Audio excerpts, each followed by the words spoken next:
7 slots decided, 1 slot about to be decided, and then we'll have our top 8 for the Descent of Dragons meta top 8 in 3 weeks' time. Philippines or Japan, you can see the lineups there in front of you. Japan's Paladin getting banned again, which to me makes it a good pick. Darek, any preferences on who? Let me take a quick look at the matchups. It flew by there. I'm just going to try and quickly get this up. So why don't you talk about something while I do? Okay. So once upon a time, there was a little... Oh, no, we're talking about Hearthstone today. Shaman for Possessi. Shaman for Gia. It's Shaman Stone. But remember, this is the last match of this meta in competitive Hearthstone. I think it's a fair way to go out that we are going to see some Shamans. Just double checking that they are both token. And they are. So it's going to be quite an interesting one in some ways, weirdly enough. Honestly, it feels like a very, very close match. Like, the standout decks for each player with the Priest for Japan and the Hunter for the Philippines both have a couple of good and a couple of bad matchups. The Hunter's great against the Druid, obviously. It's alright against the Hunter and a bit weak against the Shaman. But then the Hunter on the other side for the Philippines, it's alright against the Priest, pretty good against Druid, and pretty poor against the Shaman. So I would say at the moment, very, very even. Could be anyone's game. And as always with Token Shaman, I might need you to talk me through this mirror, weirdly enough, even though I've done my fair share of them. It's been a while. I know you love them. We haven't had that many of them due to how bans work, and people have been protecting their weird teched decks because that's why they bring them. And I struggle to predict who's going to win a Shaman mirror after 4 or 5 turns. Sometimes it reverses so quickly. Do you want to know who's going to win this one? The people with Evolve in their hand? Yeah, it's probably going to be the people with Evolve in their hand. Okay. This is... Whew, this hand is the absolute fruit of the palm trees, let me tell you. This is disgusting. I see it, and they will obviously disappoint me now and just storm through in 6 turns. But it's literally everything good. It's every good card. Sure, no, I get it. Yeah. But I just... For some reason, it seems to reverse and then reverse again so often with... It's possible. There is definitely the potential for this to turn around. Possessi has a Mogu Mutate and, of course, the Voltaic Burst to make that a bit cheaper in his hand. But, I mean, I don't know what to tell you. At the moment, the Frog, the Hare, the Mogu, the Mutate, it's just looking like it's all a bit too much. They walk into a bar. Or a tavern, I believe.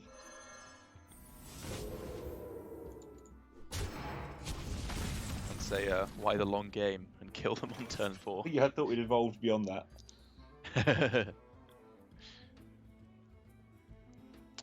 Right, Mogu available on this turn. It's got to be a pretty big consideration here for Possessi to just go for it, get it down straight away. Yeah. And yep, here we go. Burst, Mogu Mutate. Ding ding ding. It's actually quite a weird... You can even fit in a hero power. ...build for Japan, because their 2 slots that we always talk about are both occupied with Lava Burst. Yeah, this is the Ball Control list, I've called it. This was the list that Ball Control played one build before his infamous rank 1 legend build. I don't think it was considered an especially powerful one. But you obviously want to play some 3 mana spells if you can for the Spirit of the Frog, even if they're not especially strong. This 4/4 annoys me every time. Yeah, it's not actually good here, but like, it's still annoying. It means that the Mogu can't attack in and then evolve after. It just has to straight up evolve. Yeah. It'll all be fine. What's in the evolve box is my favourite bit, actually. Everything's gone green. That means there's a Houndmaster Shore. Oh my god. I'm so sorry, Derek. Is that how you recognise it too, by the way? You see all the green, you're like, oh yeah, Shore's in there somewhere. Yeah. That's just a conceit! I told you it swings backwards and forwards, it's really intricate and exciting, right? Yeah, that's game. That's what happens. That is Shaman Stone. This is the last tournament match that you're going to be seeing on the official Play Hearthstone channel until Evolve is rotating out praise the Lord, may I? December the 11th, Evolve, back from Wild. No. I'm joking. I know this is the official channel. I speak for myself, not the company. It's not happening. Yeah, of course. Okay, so they're giving it another run. Back to the Shaman for Japan. Druid time for Philippines. And Japan might have a bit of a stronger chance this time.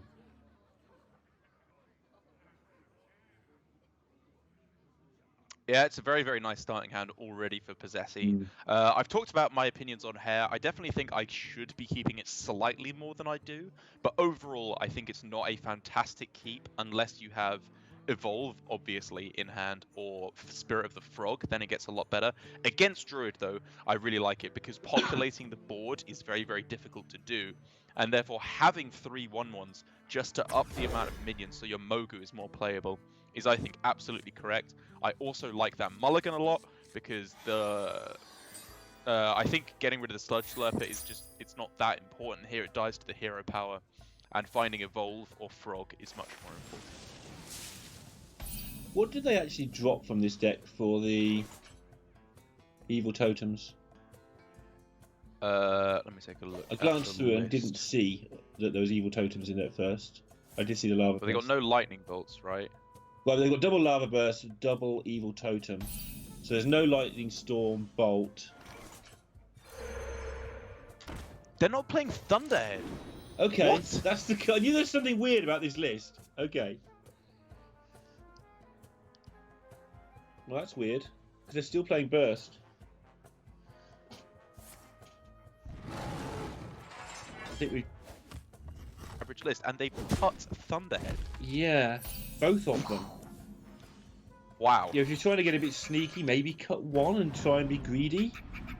They've gone from Thunderhead to 5-head. Ow. And what's in the box? 4, 4, 4, 4. That's fine. Well, that's pretty good. The Sarket Sapper has some very nice utility against Druid.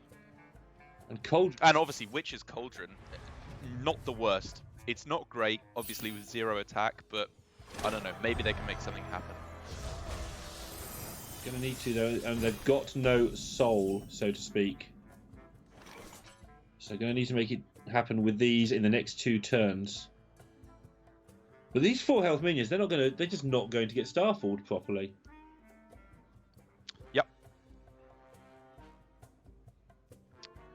So obviously this is a Mogu Mutate turn. It's really just how he wants to spend the mana. Personally, I would really like to see not Sludge Slurper on this turn, because obviously Bloodlust on turn 5, you want to make sure that's ready to go for a potential swift lethal. Yeah. I like it. Yeah, everything's just lining up pretty nicely here. Taunts up the weakest minion in order to protect against Oasis Surger as best as possible, so he loses the least amount of attack. I think that's very smart. There's just so much stupidity on the board, Derek. I'm finding it amusing.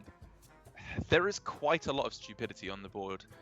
I don't know. It's kind of the karma coming together, right? The yin and yang of the universe. One player gets dunked on by Shaman, and another player gets dunked on by Shaman. Balance is restored to the Force.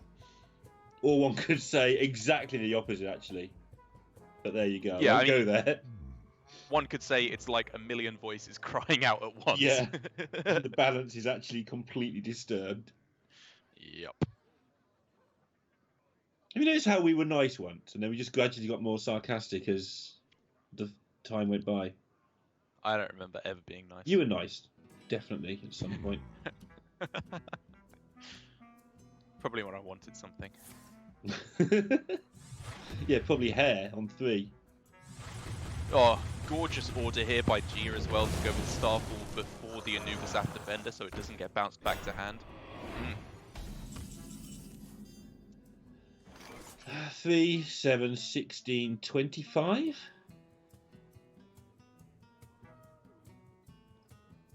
I haven't done the math. There's got to be actually. more What than is that? 7, 16, 16 and 9, 25. I agree. Yeah. Wow. Spell damage doesn't do anything to Bloodlust, so yeah. Not quite there. But it's probably just the best play anyway, because it allows you to take a nice trade up against the Anubis defender. I mean, maybe you trade the 3-1 in instead, so you have a higher health board. I wouldn't hate that. And then just get him down to 2. And they are playing Lava Bursts. Yeah. And, well, more importantly, they have to find a way to kill off literally every single minion on this turn, which I think is impossible. Just give Zephyrus the job. He'll work it out. There is little time. Nothing is impossible for Zephyrus. Well, I mean, when he's powered up. Yeah, but nothing's impossible, man. Sure. You sound so skeptical. It's like you've worked with me before. Still not powered up.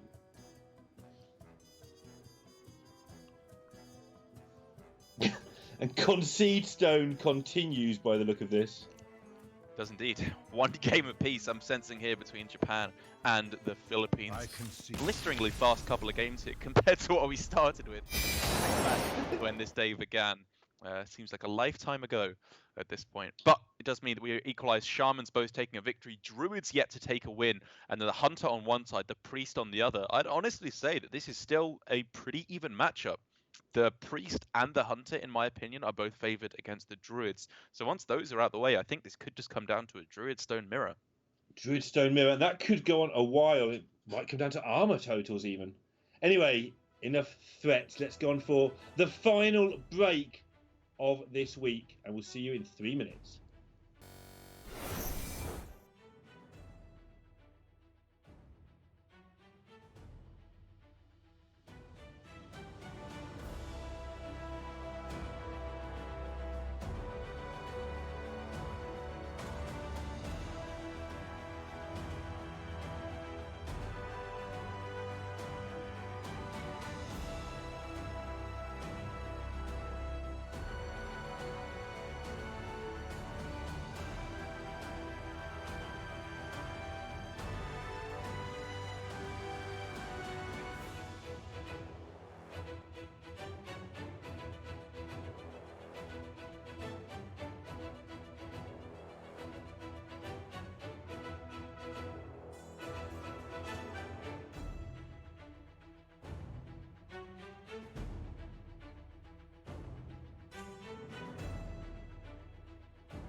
Welcome back for the last time this week to Hearthstone Global Games 2019. Philippines and Japan battling it out to see who gets out of this group alongside New Zealand.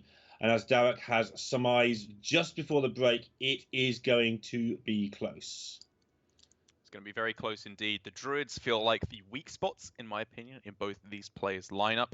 I feel like the Priest is favoured against the Druid on the other side, and the Hunter is favoured against the Druid on the other side. So if Staz is able to take the win here, which, you know, Zephyrus in his starting hand, Subject 9 in his starting hand, it definitely looks like he has the tools to do so. Then we could be looking at Priest taking the win against the Druid, and then, as I said, a Druid mirror to take the series would definitely be an exciting way to close things out. But there's always the potential for an upset, and the Druid takes the win here. Yeah, it would also be a fitting way to have the last match. Start with a Shaman mirror, which has been the defining deck of the meta, and finish with a Druid mirror, which I think has been the defining deck of Hearthstone Global Games so far, with Druid really slotting in strongly into that second deck slot.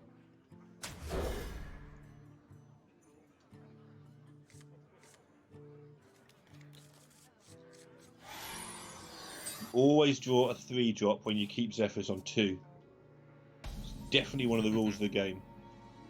That's true. I'll agree with that.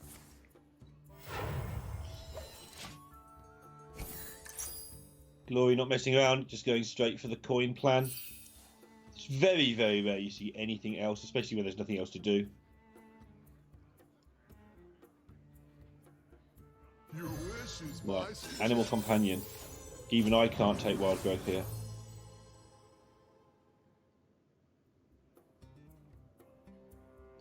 Yeah, I agree. It's just a bit of an annoying curve having to go like Hyena Alpha on 4 into Subject 9, which was again why I was toying with the idea of going for Wild Growth into Subject 9. But the problem is that like turboing out a Subject 9 versus Druid is obviously nice to improve your draw average, but the secrets just aren't actually that good. So having them in hand doesn't make too much difference. Ergo, Animal Companion, start hitting. Yeah, and you're hoping for, well, you're not hoping for, Huffer's fine, but the other two are fine as well. You can't even take Brightwing, which is sometimes tempting, because Wrath just always kills Brightwing, so no point. I have been in situations where I've taken it, mainly for the memes, but sometimes because I thought I needed some extra oomph in my deck, sometimes in Paladin in particular. Brightwing isn't the worst pick. But almost always, you just go for the obvious.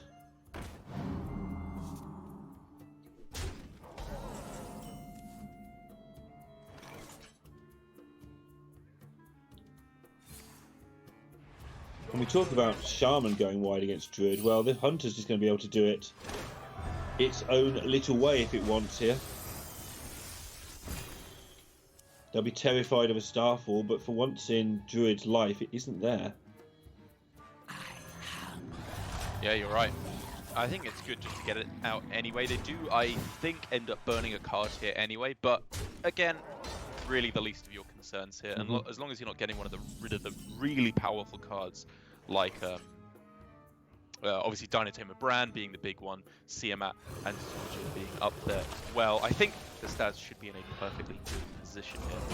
Yeah, you absolutely want to put some damage into the Druid, and they've managed it to an okay degree. And then fiddle around on the board whilst firing 2 points of damage a turn and various other things at face. That's a bit of a loss. Yeah, that's a bit of a bad one, yeah, for sure. So, Staz, you've got to be imagining here, wants to wind up for Secret Hyena Alpha. Looks like a decent turn to me here. So the best way to do that is it Rat Trap? Are they actually that likely to play 3 cards in a turn? Maybe it's not Rat Trap. But do you want to pressure plate anything? I think it might be Snakes here. Okay. Your big wide board wasn't Sure. particularly well dealt with. Maybe they stick. I can see snakes, yeah. Run! I can see snakes. Yeah. Should probably call the doctor. Pressure plate makes some sense as well. Can you imagine if in Snakes on a Plane, instead of Samuel Jackson's famous line, he just says, "I can see snakes." And someone else says, "It's okay, I'm a doctor." And that's the end of the movie.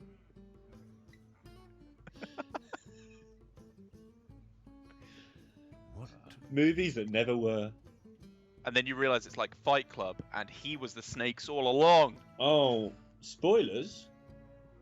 I mean, it's 20 years old at this point, right? Uh-huh. I think it's fair game. I was just getting round to that as well.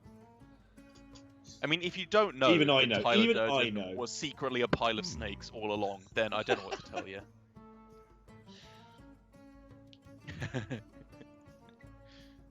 Chance to heal back up to 30 here.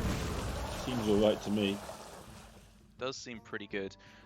It's really just the pressure plate that you're really afraid of, which actually, you know, to be fair, maybe that made that a very good play from Staz to go for the pressure plate. But then to take it a step further, if they're so afraid of Mystery Secret that they're not going to play a Oasis, Hidden Oasis, maybe you shouldn't play that one anyway, because you kind of get the benefit of pressure plate without even having to play the pressure plate, weirdly enough. And it's one of my favourite moves in Hunter in particular at the moment is force them to play around the card you don't play. And then play it the turn after. And they know you've played it the turn after because they're smart. But it doesn't matter because now they've got to play around it again.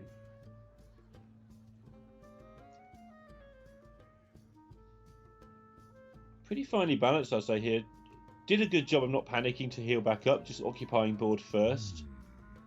The old-fashioned way. Get the board, heal up, try and defend.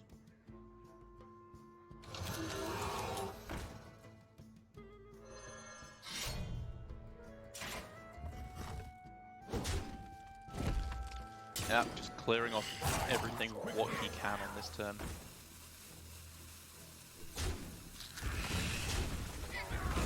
Yeah, and the power levels you can see changing as the game goes on. Philippines still attacking with, you know, medium-sized minions, and every turn these things on Glory's side are getting bigger and bigger. Yeah, I was wondering if they go for the deliberate bad value trade first to proc the pressure plate on the 5-1. I think it's probably worth it here. The alternative being that they could trade into the Snip Snap and then just go Oasis Surger plus Loti and not play a spell at all. But I'm perfectly fine with this play, just proccing it while you can. So you have the liberty to play Hidden Oasis when you need to, is, I think, a pretty good way to deal with the pressure plate. Looking at next turn, are they going to have to play the Hidden Oasis before the Pharaohs? They really don't want to, because that looks like it locks it out if they can survive till turn 11. But health total isn't scary, but you're always worried that you have to take 8 off your health total all the time because of Bran. If you take 8 off that, it suddenly does look a bit scary.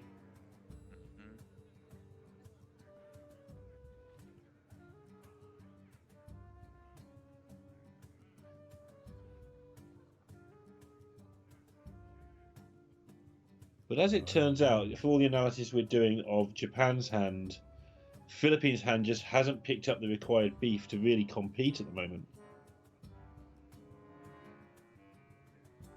So I think the discussion is along the lines of which secret do we try and get some value out of? Can we force them to proc a Rat Trap to help us out?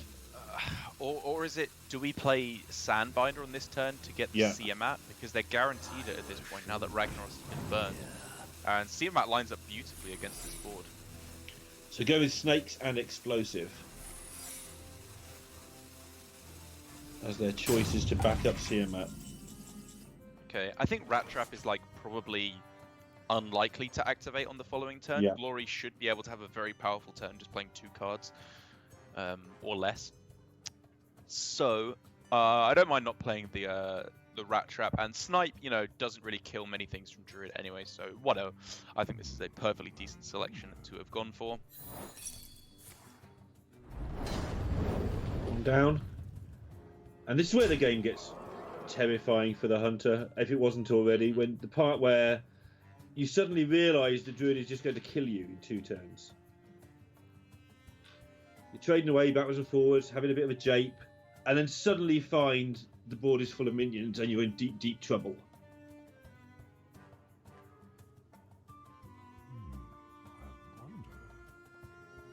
Time waits for no one. Yeah, I like pointing this at the face. I'm not going to ask you because I know you like pointing everything at the face, but I do indeed. and yeah, Yeah, this plays around Rat Trap. You know, if it's a snipe, whatever, you're pretty happy here either way. This is just a very, very difficult board to deal with, and now it is on Staz to mop it up to the best of his ability. Siamat allows for the killing of Anubisath and the Oasis guy. Can't remember what the token's name is. But you're still tanking 10 after that, and even if you play the freezing trap, that just bounces back an Oasis Surge into their hand. That's terrible. Yeah, and as we can see, Scenarios is going to make this even nastier. Oh yes. Oh yes. The Philippines really in a tough spot here.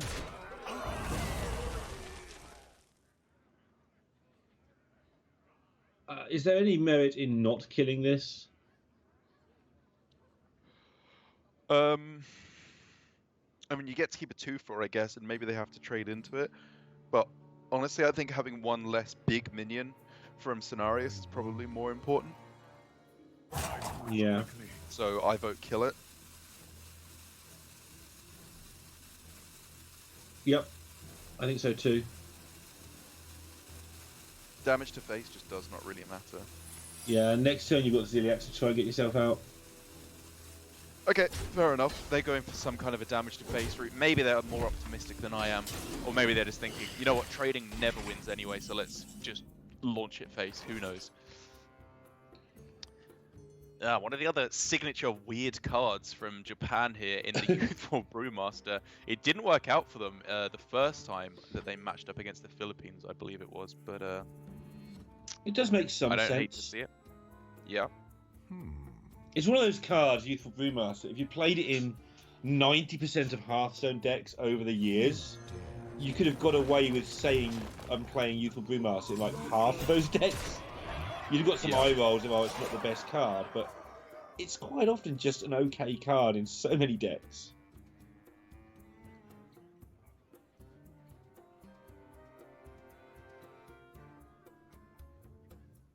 Like, even in like Quest Shaman and stuff like that, you think, oh, I could play Youthful Brewmaster, get this back and do it again.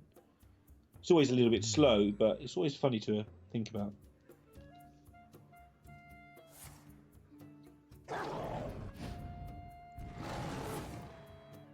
It is such a strong effort here from Staz to just try and stay in the game. Cybertech chip too slow. Hunter's Mark is obviously nice to try and whittle down some of this board. But I just don't think it's enough. 1 health. 1 health.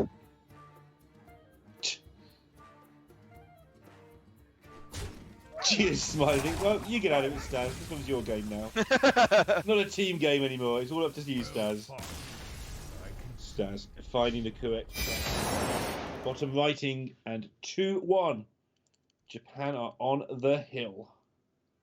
They are 1 game away. Just need to take the victory with their priest, and with a matchup against Hunter, which is, you know, debatable back and forth as to how favorable it is. Personally, I stand on the side of priest. I think that as players play better with the priest, they mess up less against the Hunter secrets. It's really just not quite knowing how best to play around the secrets, what kind of minion shapes you want to find that can lead the Hunter to lead the priest, to messing up.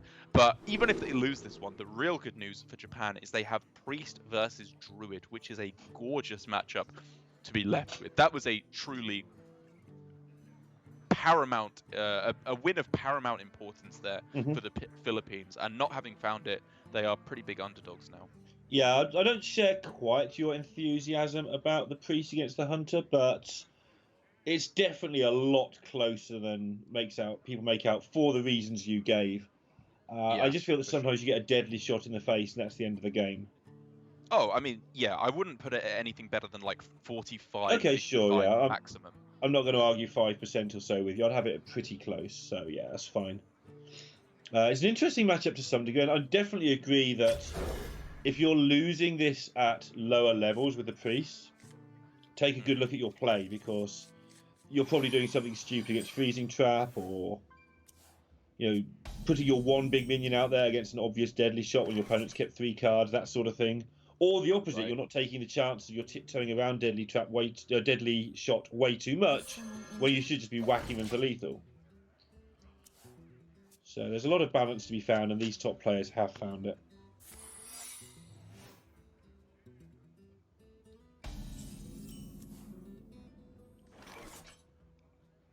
Oh, quite like the priest this time though, Derek. Yeah, it's looking pretty spicy now. What counterplay does Staz have available to him? The problem is here, though, really, that if you throw down the Wild Pyromancer and it just gets sniped away, you have the beautiful curve of coins. Psycho Pump to res it back again, huge amounts of board control right from the get-go. And that's the conclusion he's coming to, I think. I guess Staz here does have the ability to kill this off, kill command to take out the Northshire Cleric as well. Yeah, it's, you know, a decent curve as well for Staz, to be fair. This is tough, even if you can see the hands. Because would you rather do it now and take the 50-50 on the Psycho Pump? Or would you rather wait a turn, wait till they Psycho Pump back the Pyromancer, and then kill command the Cleric, and it's gone?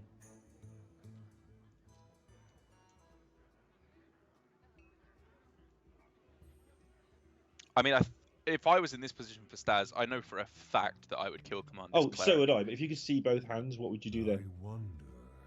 Probably still just kill command the Cleric. Okay. Like, are you just going to give them a draw, really? There's a 50% chance it doesn't get rezzed, and if you don't kill it off, then it can start buffing it, and things just go very, very wrong. Glory's pretty confident. He's pretty happy about this. They're psyching up the Cleric. This could be the game. Oh, and it's not. Oh, and that's a bad miss.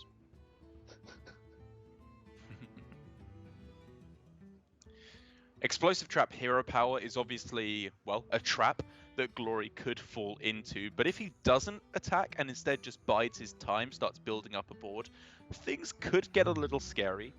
So maybe that incentivizes Staz to instead let rip with the Desert Spear.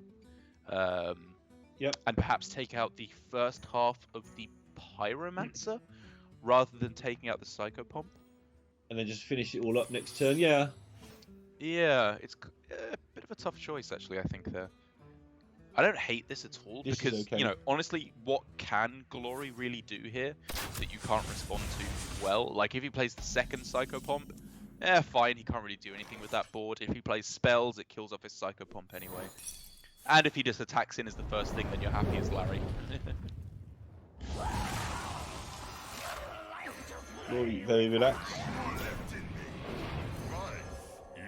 Had a pretty good year, actually, didn't he? I think he came 4th twice in GM in his division.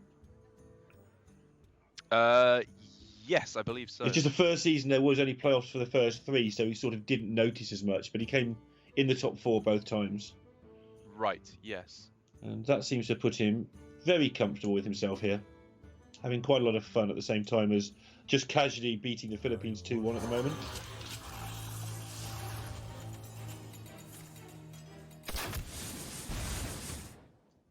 I mean, it was a good year for both Glory and Staz. Yeah. Asia Pacific Grandmasters for sure. Yeah, the reason I don't talk about Staz as much is just because he's such a known quantity at this point. But yeah, for those who don't know Staz, he is a known quantity and you should know him. For those who don't know Staz, he is just one of the best players, period, really. He's just got the results to prove it.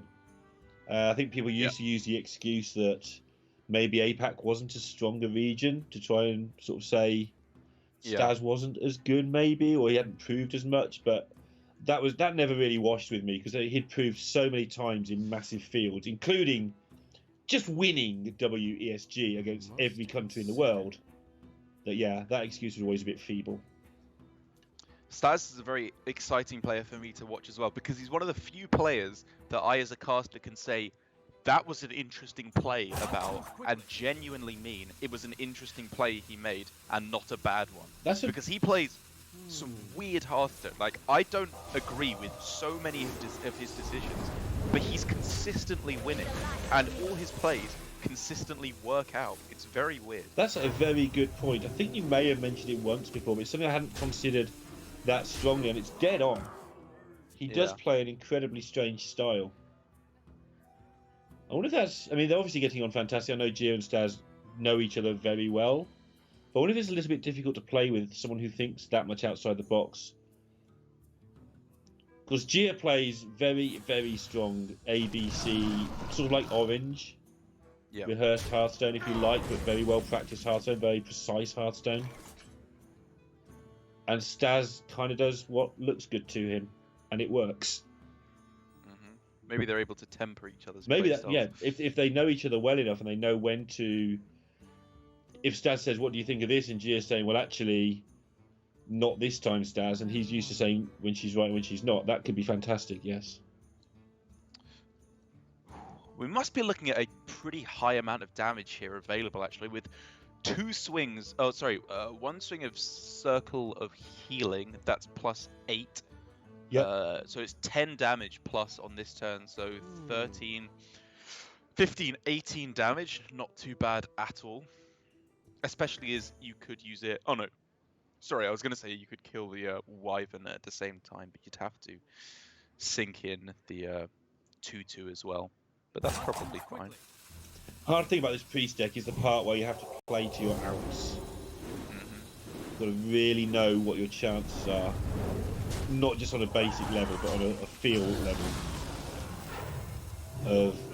of getting it done if you go this route.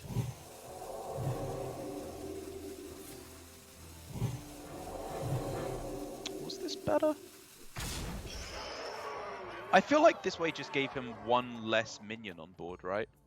Hey, right. Yeah, it was very all in. He obviously assessed that he just wasn't winning, so BGH removing the entire board. Druid of the Claw. What a weird option. Zephyrus is amazing because I don't think he very often gets it wrong enough that there's no pick that you want. Yeah, I mean, obviously you're just never going to pick it, but it's just weird that even options. Some of the second and third picks are so bizarre you don't even know why. Yeah.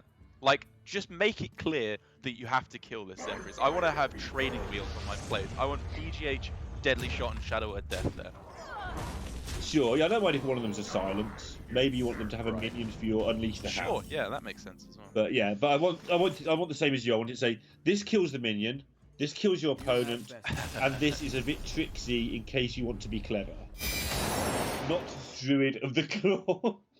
Not weird old Druid of the Claw. That does mean, though, that we are down to Game 5 in this series. I was talking about how important it was for the Philippines to take their win with the Druid, because now it is Druid and it is Priest. That leaves, in my opinion, Japan in a fantastic position to take the win over the Philippines. We've seen the Priest not do quite so well against Druid in global games as one might expect, but it's still an incredibly powerful matchup for the Priest, from where I'm sat. Yeah, very hard to remove. Well, they can't remove big minions, except with War Druid Loti. Yeah. And some crazy stuff like Oasis Surger doing 10 points of damage, but the Priest can just go wide, like we say about everything. It can just develop the board, and if it's wide, with 2 Northshire Clerics, by the way, then there's so much healing potential, so many card draw potential that the Druid should struggle, although the Druid has got a decent hand itself. Do you keep 2 Clerics versus Druid? Oh, okay. That's a bit of a snap call. Like, you want health buffs versus Druid. You don't want 2 Clerics a lot of the time, I find. Like, I mean, you've got a backup in case your first one is killed by Wrath, which is nice. But the way to secure it against Wrath is probably to find Power Word Shield or Beam Sidekick a bit more reliable. Yeah, they agree I with think you. I like this. The longer I think, and not just having seen his result, the more I start to agree with you. If you had the coin, It's I think close. you keep both for sure, right? Sure. Because then you've still got the rest of your hand is already accumulating itself.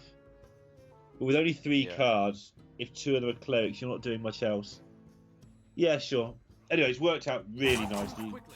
A clear graphic description of why you do it this way.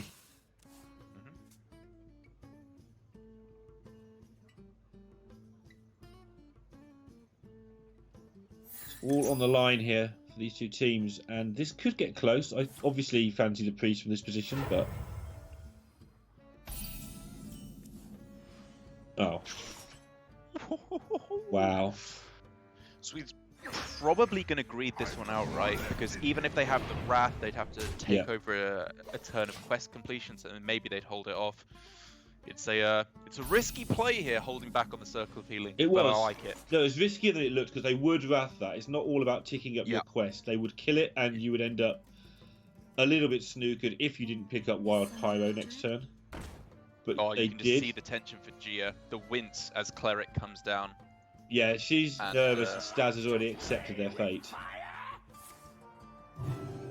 Yeah, I think I just lip-read that. Oh my god, they're from Gia. Yeah. She knows that this is the absolute disaster town scenario. War Druid Loti can only do so much when your opponent's just played 0 mana draw 4. Valdris Felgorge, eat your heart out. A fair message to retaining sense of humour there. With all the pressure, with everything on the line, still managed to just send out the semi-sarcastic, but also very fair, well played. Loti could come down as a stealth, but honestly, there's a pretty good chance that it just dies to the Blade Master, to the Pyromancer. It's worse than that. You just die yourself. Oh, were you just dead on board? Oh, I didn't even see that. Not quite, okay. But they've got 4 cards. May as well be. Yeah. Heal in a fire is getting pretty close to lethal. The only problem is, of course, the Blade Master, the Pyromancer, sweeping the 1 damage. Yeah, this is not a moment for speed. This is a moment for taking your time and not blowing up your own board.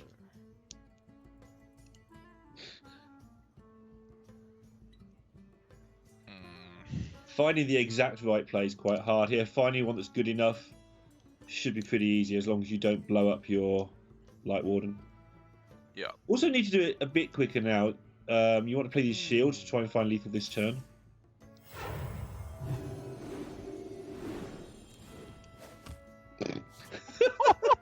I can play this. I know what to do. This is lethal. This is impossible to not be lethal at this point, right? It's got to be. I haven't added it. You play Shaman. You know when it's lethal, right? It's got to be. Yeah, I think that's going to be, unfortunately, the Philippines, despite a very, very strong performance over the few weeks of the Hearthstone Global Games. Unfortunately, losing to Japan and swiftly exiting. But congratulations to Possessi, congratulations to Glory. A very strong performance there, which puts them through to the top 8. We finally have our full squad of top 8 competitors. Yeah, Japan and New Zealand going through from this group. And New Zealand, I can't even say it's a surprise anymore. I've said it the last 2 years. It's not a surprise. New Zealand just going straight through, nice and solid, with their own formula, and it works for them every single year. Patra and Jack Attack sweeping everybody aside 2 weeks in a row, and Japan scraping through the lower bracket, but getting it done. Going to be 2 of the better teams, going back to earlier in the day when the United Kingdom were still there. Do you remember that? I do remember that, yeah. It seems like a decade ago at this point. Norway getting it all done yesterday, nice and quickly. United Kingdom in some absolutely grueling and gruesome warrior matchups. Have to feel a bit for Italy. They completely destroyed the United Kingdom the first time around. Second time was a real fight. Shame to see Italy go out, but look at that group. It's a shame to see France go as well. That's just a terror of a group, and it's a shame to lose those 2 great nations. But we're down to the last 8. We've got to lose some teams. The other 4 rounding it out were Czech Republic, Denmark, Chinese Taipei, and Hong Kong. And we will be back in in 3 weeks or 2 weeks and 5 days with a Descent of the Dragons meta to play that top 8. And they won't have long to prepare for that, damn it. That's right. It's an interesting top 8. We've got a great mix of European and Asia Pacific teams. The only real standout is I think that means there's no American North or South teams left in the tournament at this point, which, to be fair, there were a lot more European and Asia Pacific teams than there were American teams. But it's a bit of a poor showing from them at the Hearthstone Global Games, despite the hype that we had for teams like, Canada, USA, Brazil, and Argentina in particular. Yeah, very much a shame. And in fairness, Argentina gave it a decent go. Mexico entertained us and gave it a good go, but the others went missing very early on in the piece. They did. And going to be a APAC versus Europe showdown, which will be kind of interesting. But with new cards, new meta, no Nazoth, no Evolve, people will be looking forward to that one. And with that in mind, with that lovely thought in mind, congratulations to the 8 teams who are through, and thank you to Darek and Falcone and all the production crew for making this possible today. We'll see you in 3 weeks. See you then.